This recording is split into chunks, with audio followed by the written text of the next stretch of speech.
Okay, now we're going to do the harder part of the wiring. So, if you remember what I told you about direction, when you line your frames up on your bench here, look for the light bracket. Now I take the light brackets out, but there is a little nub right here. That's the front. Okay, pointing that way.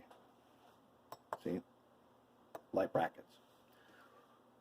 When you have that pointing that way to the right, these arms, when they're properly installed, should be facing you. Right? These are red wire. So these face you. Now the trick here is we need to put a black wire in there. Because as you know, normally these things pick up through this little hole here up into the frame. We want to bypass that. So what we got to do is we got to get a black wire on there. And I'm going to show you how to do that. Let's start with the 4-axle first, because that one's harder. So first what I do is I make sure I know, and then I'm going to flip it around so that where I want to put this wire is going to be right here. It's going to be right on the top of this. And the reason for that, and not down here, is I don't want it getting caught anywhere and limiting the movement of the truck. So the first thing I got to do is I need to take my steel wire. This guy I told you not to use, this is where you use this. Very carefully. I'm going to clean off that spot. You can see this. I'm going to clean off that spot along the top there.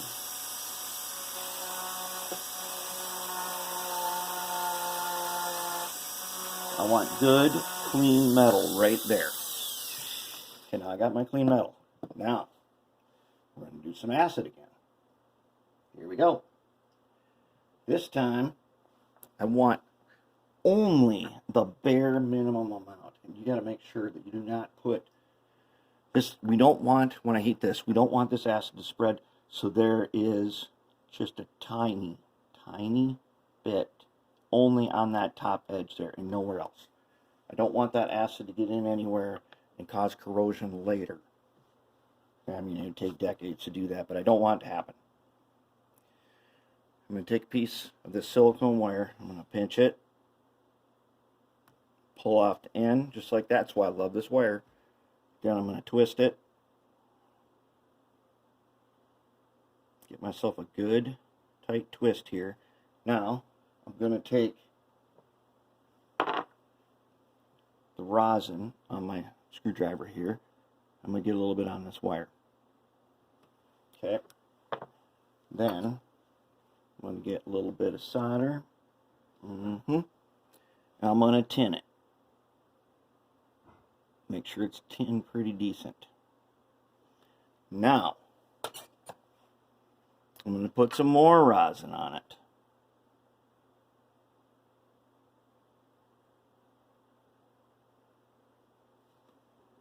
It's going to be one of those times where if we've done our work right, we're going to leave this. We don't have to clean it.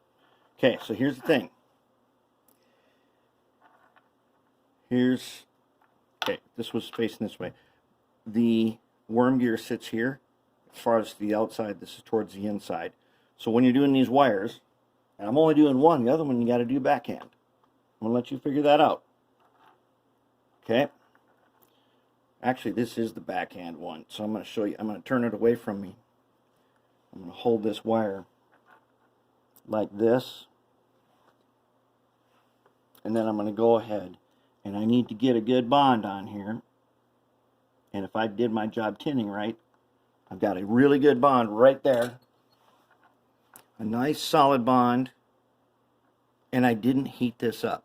If you've seen my old videos where I used the big heavy duty soldering gun to touch and go, that was using rosin. Since we've graduated now to being allowed to use acid, this is way easier. And that's it. I didn't heat this up. I didn't melt nothing. Very good right there. We're going to leave this long because we are not going to, we're going to use it to calculate length so that we don't waste a bunch of wire. So now I'm just going to thread it up through here and I'll put it in there.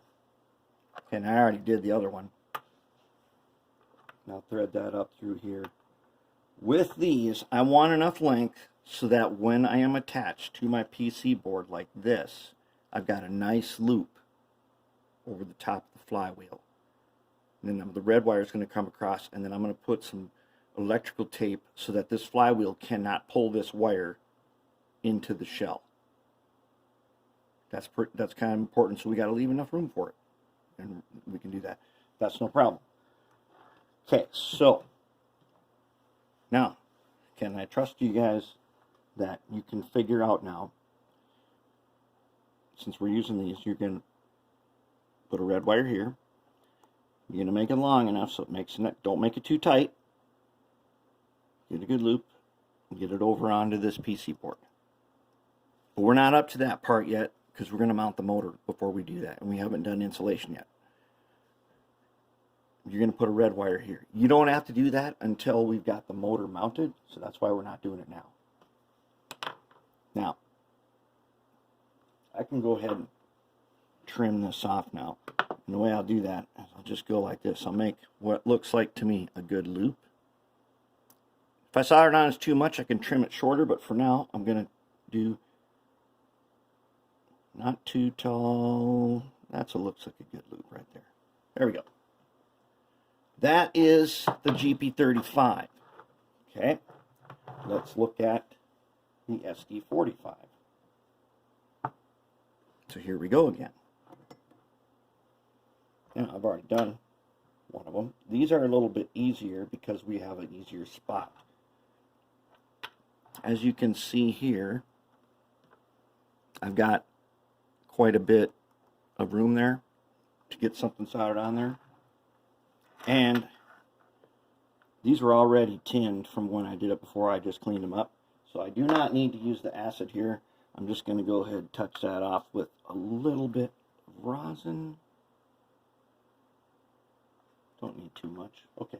Then, assuming I don't know the length yet, I'm going to keep my wire long.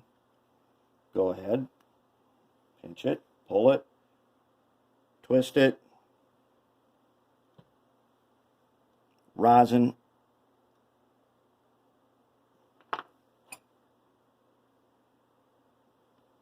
Tin.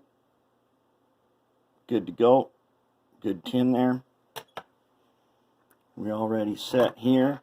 Remember, these wires go straight out away from where the worm gear goes. Okay, we got solder on the tip here. Yep. So now we want to touch it down. And since it's already tinned, it'll touch down nice, make it nice and flat and get a really good connection. There we go. That's the hard wire to do. We'll do the reds after we mount the motor. The black wires, those are the tricky ones, and they throw people for loops, and a lot of times they don't get good joins, or they don't get them in the spot that they want them. That's the good spot. That's the sweet spot right there. All right, we have done the hardest stuff already. So let's go ahead and get ready to do some motor mounting.